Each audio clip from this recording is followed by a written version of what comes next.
Now here in this video we're going to find out the derivative of another trig function, that is sine to the power 5 ax square minus 6. So let me suppose this is my function y equals sine to the power 5 ax square minus c. And it is something like this also. If you can understand in this way, like sine to the power 5, you can represent something like this also. Sine ax square minus c. This is this ax square minus c is the angle, and this whole quantity is raised to the power 5.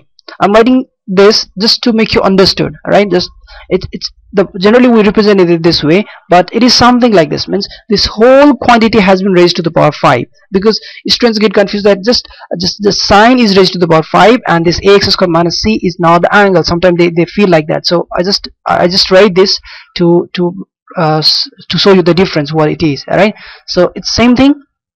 Now we can treat like a power rule, because this is your base, right, whose power has been raised to the power 5.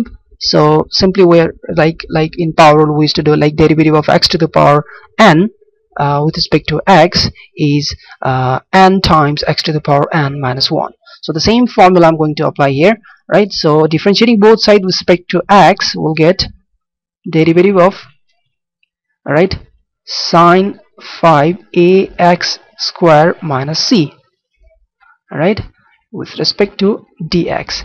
But here one thing is, see here, it's the base is our sine ax square minus c, where it is the angle.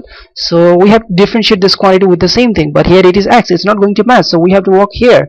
I mean, we have to differentiate this whole quantity with respect to its main base. All right, so derivative of now sine 5 ax square minus c divided by d sine ax square minus c, because this is the main base of this, whose power has been raised to the 5.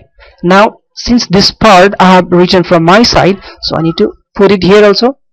Actually this is a way of differentiating sine now ax square minus c.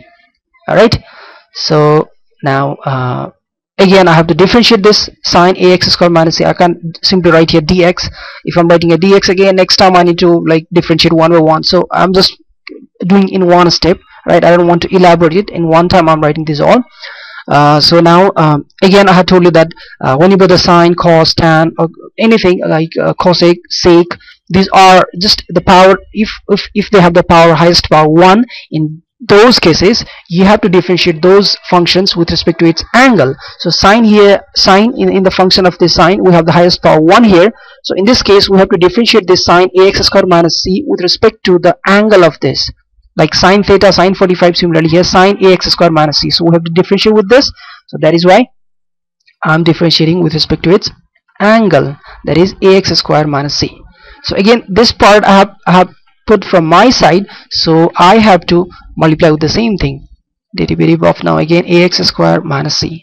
So when you'll find out the derivative of ax square minus c, now you can easily differentiate with respect to the x, or you can say the main thing, the main variable of this, the main thing is x here. Like a little change in the x can change the value of this whole function, so x is the main variable. And now if you look after doing this all, right, you'll get the same thing. Like nothing I have done different than this.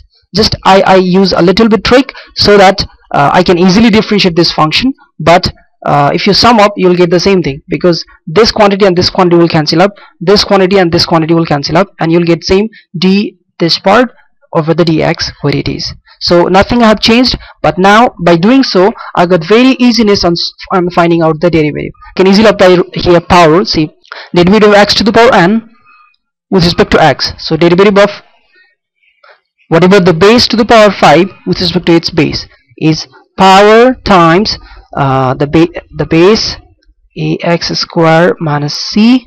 Alright, you can simply write here 5 minus 1 also. Alright, and if you don't want, then just for a few starting videos I'll write here, and then after that I'll start writing here. Just it will be comfortable for you. Alright, so 5 minus 1 again times now the derivative of this part.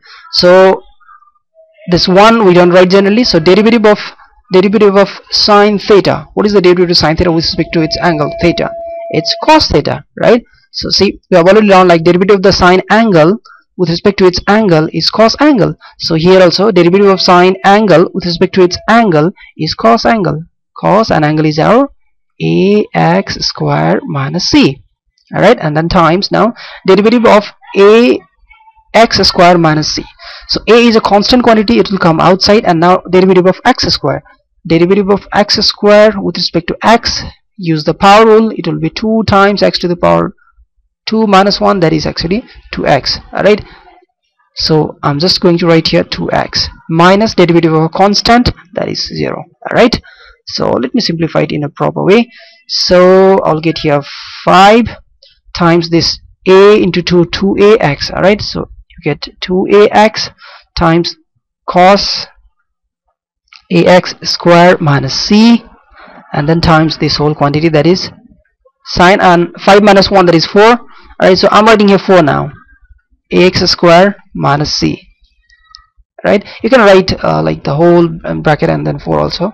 So finally we got the derivative our dy over the dx as 5 times 2, that is 10ax cos ax square minus c. You can say cosine of ax square minus c times sine to the power 4 ax square minus c. This is our final derivative of the given function sine to the power 5 ax square minus c. Alright, in this way you need to do. We'll be doing more problems that will give you more and more concept. Keep on watching. Goodbye. Catch you in the next video.